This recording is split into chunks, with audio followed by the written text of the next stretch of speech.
Hi, my name is Helena Seljestad and I live in Seljestad, Norway. At the moment I'm working as a film director and I'm also the owner of the film company Eternal Now Films. And I can tell you a little bit about how I became as a filmmaker and a little bit of the history of the company. Well, it all started when I was thinking back at the time when I was 9 years old and I was converting over to Buddhism because I realized that hey, it's a great philosophy and it's something that suits me well. But anyway, the time perspective of the Buddhist is that everything in the eternal now is, is the world history. Everything which has happened and everything which will happen and everything which is happening, that's just all one great big moment. And that's called the eternal now. And I thought that that's quite a great way of looking at filmmaking, that you are, that my films can be about the things and the stories of the people and the places which are happening now in this one great big moment. So that's how, Eternal Now Films came to life, and that's, what I'm working with. I am working with capturing some of those stories in this great big moment. And in the application I've written some about, one of the stories which I'm currently working on, and so I don't think I need to go so much into that in the film. Well, what more can I say, how I became a filmmaker? Well, my life started at the train station in Mumbai in 1995. I was born there. And then 2 years later I was lucky enough to get adopted and come to Norway. And the fact that I didn't grow up at my biological parents' place and home and, and being aware of this kind of made me think a lot about life and death and what happens to people in life and, the stories and the reasons why people do things which they do. And I think that was where my fascination with the people and their stories began. And I was, thinking a lot back at my biological mother and realizing, what a difficult and what a unselfish thing it is to do, to give up your own child purely. It's a big gesture out of love, and, being adopted and coming to an extremely loving family and stuff, it do makes you think. So, that's where, my thinking started, thinking about people and my interest of people and what they do. And then, I grew up, got older, lived, learned, got hurt, all these things.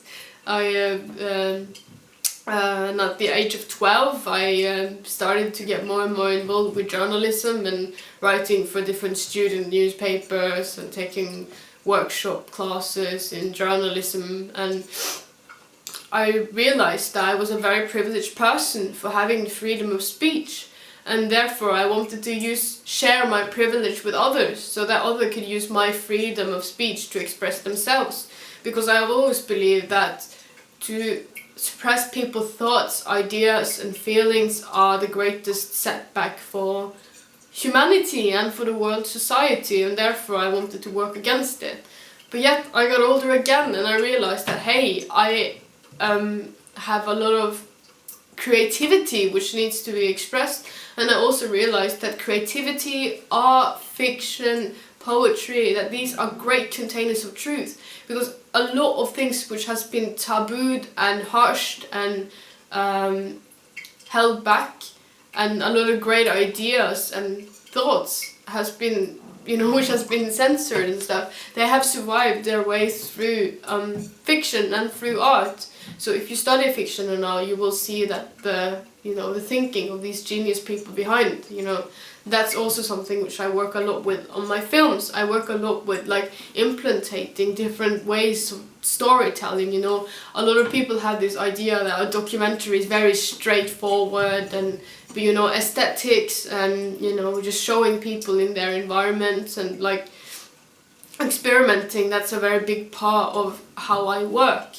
And I also believe that that's a part of my uniqueness. And, just because you're working with documentary, which is real life, it doesn't mean that you have to be so clinical about it all. You know, it's a lot of feelings and expressions.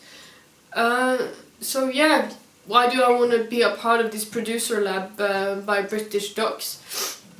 The reason why is that I really would love my films to be tools for social and for environmental change, and I really believe that they can do that.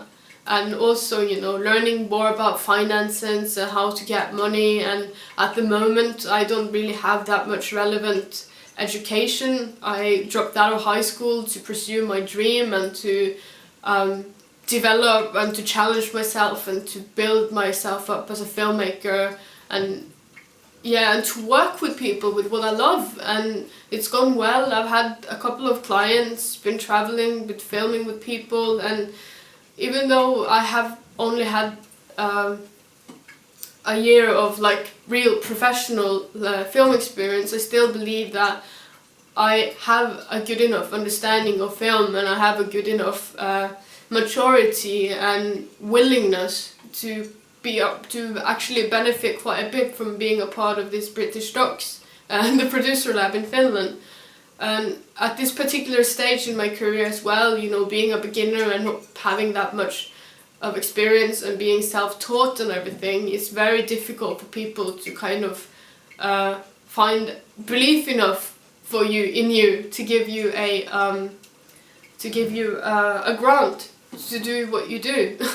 But I have received some money. This project, which I've written about in the application, In the Shadow of the Clock, which is a collaboration project with another artist. This project I received 50,000 kroner from a film institute, and but I need more money, and I need to know what more people are out there, and how, you know, you can get your films out there internationally, and how you can raise money between different people. And you know, that's why I want to be a part. And I really I know that my open-mindedness and my willingness and my want would make me benefit, and you know, and I'll make some really good films, and you know, you'll really hear about them. And yeah, so what more can I say? I hope you found me as a suited participant for this, and yeah, take care.